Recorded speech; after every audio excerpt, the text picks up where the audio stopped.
அன்பர்களே வணக்கம். நாம் இன்னைக்கு வீடியோ பதிவில் எதை பற்றி நம்ம பார்க்க போகிறோம் அப்படின்னா, துர்க்கை அம்மனுடைய வழிபாடை பற்றி தான் நம்ம இன்னைக்கு வீடியோ பதிவில் முழுமையாக நம்ம பார்க்க போகிறோம். அதாவது துர்க்கை அம்மனுடைய வழிபாட்டுக்குள்ளே போகிறதுக்கு முன்னாடி நம்மளுடைய சிவருத்ர மகாகாளி அருள்வாக்கு பீடம் சேனலை சப்ஸ்கிரைப் பண்ணாதவங்க சப்ஸ்கிரைப் பண்ணிக்கிங்க. அதாவது இந்த துர்க்கை வழிபாடை பண்ணுறதுனால நம்மளுக்கு என்னென்ன பலன்கள்லாம் நம்மளுக்கு கிடைக்கும் அப்படின்னா, சில பேர்களுக்கு இந்த திருமணம் ஆகாமல் தட்டி தட்டி போகும் சரிங்களா. அது இந்த திருமண தடை அப்படின்னு சொல்லுவாங்க சரிங்களா. தட்டி தட்டி போகும். இப்படி ஏதாவது ஒரு குடும்பத்தில் திருமணம் ஆகாமல் உங்கள் குடும்பத்தில் ஒரு சுபகாரியங்கள் நடக்காமல் தட்டி தட்டி போகுது அப்படின்னா, அந்த வீட்டில் சரிங்களா, அந்த வீட்டில் துர்க்கை அம்மனை ராகு கால நேரத்தில் நம்ம வழிபட்டோம் அப்படின்னா, தொடர்ந்து நம்ம வழிபட்டோம் அப்படின்னா கண்டிப்பாக அந்த வீட்டில் என்ன செய்யப்படும்னா ஒரு சுபகாரியம், இந்த மாதிரி திருமணம் தடைகள்லாம் நீங்கி அந்த வீட்டில் என்ன செய்யும்னா ஒரு திருமண வைபவம் நடக்கும் கண்டிப்பாக சரிங்களா. அடுத்தது பார்த்திங்கன்னா, இந்த குழந்தை பேர் இல்லாமலாம் சில பேர்கள் ரொம்ப இருப்பாங்க சரிங்களா. இந்த வீட்டில் குழந்தை தம்பதிகள் யாருக்கு குழந்தை வேணுமோ அவங்க மன பக்தியோடும் நம்பிக்கையோடும் விடாமுயற்சியோடும் நம்ம இந்த துர்க்கை அம்மனை நம்ம தொடர்ந்து நம்ம வழிபட்டுக்கிட்டு இருந்தோம் அப்படின்னா, துர்க்கை அம்மனுடைய பரிபூரண அருள்னால் நம்மளுக்கு இந்த துர்க்கை அம்மன் என்ன செய்வான்னா ஒரு குழந்தை பாக்கியத்தை நம்மளுக்கு கண்டிப்பாக தருவாங்க சரிங்களா.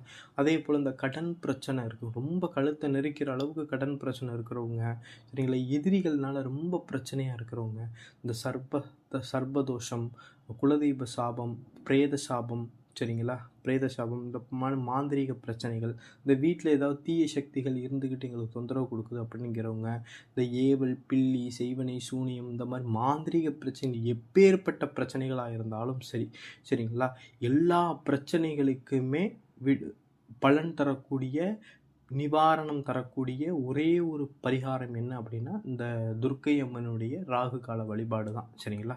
இந்த துர்க்கை அம்மனை வழிபட்டவனுக்கு ஒளிச்சுவடிகளில் என்ன சொல்லப்பட்டிருக்கு அப்படின்னா, துர்க்கை அம்மனை வழிபட தெரிந்தவனுக்கு இவ்வாழ்க்கையில் தோல்விங்கிறதே கிடையாது அப்படிங்கிறது சொல்லப்பட்டிருக்கு சரிங்களா. இந்த மாதிரி பிரச்சனைகள் யாருக்கானும் இருந்துச்சு அப்படின்னா, தன்னுடைய குடும்பத்தில் அதாவது நீங்கள் இருக்கக்கூடிய வீட்டை சுத்தம் செஞ்சுட்டு என்ன செய்யணும்னா, துர்க்கை அம்மனை ராகு கால நேரத்தில் நம்ம என்ன செய்யணும்னா வழிபட ஆரம்பிக்கணும் சரிங்களா. வழிபட ஆரம்பிச்சிங்கன்னா உங்களுடைய வேண்டுதலை துர்க்கை அம்மன் என்ன செஞ்சிருவா அப்படின்னா நிறைவேற்றி தருவாங்க சரிங்களா. சரி, துர்க்கை அம்மனை நம்ம வழிபடுறதற்கு சிறந்த நேரம் என்ன அப்படிங்கிறது சொல்லப்படுறது அப்படின்னா ராகு காலம் சரிங்களா. இந்த ராகு காலத்தில் தான் துர்க்கை அம்மனை நம்ம வழிபடும்போது துர்க்கையிட்ட இருந்து நம்ம என்ன செய்ய முடியும்னா முழு அருளையுமே நம்மளால் பெற முடியும் சரிங்களா. அதாவது இந்த ராகு காலத்தில் சிவன், விஷ்ணு, பிரம்மா சரியா, இவங்க 3 பேருமே என்னென்ன தொழில் பண்ணுறாங்க. பிரம்மா என்ன செய்கிறாரு, படைக்கிற தொழிலையும், விஷ்ணு பெருமான் அந்த படைத்த உயிர்களை காக்கிற தொழிலையும், சிவபெருமான் அந்த படைத்து காத்து வரக்கூடிய உயிரினங்கள் அதற்கான நேர காலங்கள் வரும்போது அந்த உயிரை அழிக்கிற தொழிலையும் என்ன செய்கிறாங்கன்னா சிவபெருமான் புரிவாங்க. இந்த 3 தொழிலையுமே மூர்த்திகள் பணிபுரிவதாக ஐதீகம் சரிங்க. அதே நேரத்தை அந்த ராகு கால நேரத்தில் நம்ம அந்த துர்க்கை அம்மனை நம்ம வழிபடும் போது இந்த 3 தொழிலையுமே ஒன்றா செய்யக்கூடிய ஒரே அம்பிகை யார் அப்படின்னா துர்க்கை தான் சரிங்களா.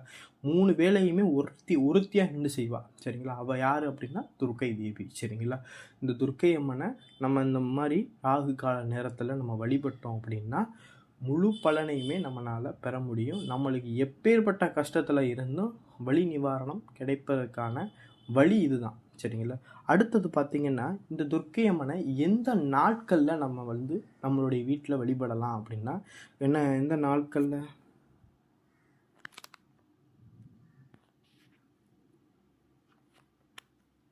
அதாவது துர்க்கை அம்மனை நம்ம எந்த நாட்களில் நம்ம வழிபடலாம் அப்படின்னா செவ்வாய், வெள்ளிக்கிழமை சரிங்களா, ஞாயிற்றுக்கிழமை, பௌர்ணமி, அமாவாசை, அஷ்டமி, நவமி, இந்த நாட்களில் நம்ம என்ன செய்யலாம் அப்படின்னா துர்க்கை அம்மனை நம்ம வழிபடலாம் சரிங்களா. இந்த நாட்களில் நம்ம துர்க்கை அம்மனை ராகு கால நேரத்தில் நம்ம கேலண்டரில் பார்த்திங்கன்னா தெரியும் ராகு கால நேரம் எப்போ வருது அப்படிங்கிறத. இந்த ராகு கால நேரத்தில் நம்ம துர்க்கை அம்மனை நம்ம வழிபடலாம் சரிங்களா. இந்த துர்க்கை அம்மனை வழிபடுறதுக்கு வீட்டில் நம்ம என்ன செய்யணும்னா அன்றைக்கின்னு வீடு வாசலெல்லாம் சுத்தம் பண்ணிவிட்டு சரிங்களா, வீட்டில் ஒரு துர்க்கை அம்மனுடைய ஃபோட்டோ ஒன்று வாங்கி வச்சுக்கோங்க.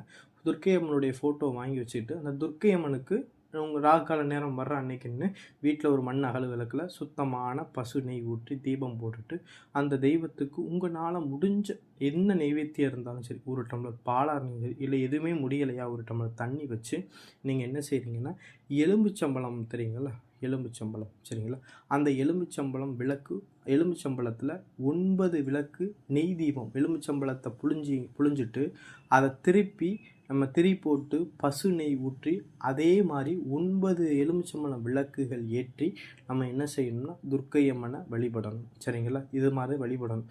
இது மாதிரி வழிபடும் போது விளக்கு உங்கள் பூஜை ரூமில் விளக்கு ஏற்றி வச்சுட்டு உங்கள் பூஜை ரூமில் நீங்கள் அலங்கரித்து வச்சுருக்கக்கூடிய அந்த துர்க்கை அம்மன் படத்துக்கு செவ்வரளி பூவை எடுத்து நான் ஸ்க்ரீனில் கொடுத்துருக்கக்கூடிய அந்த மந்திரத்தை சொல்லி ஒரு 108 தடவை அந்த ஃபோட்டோ மேலே போடணும் சரிங்களா.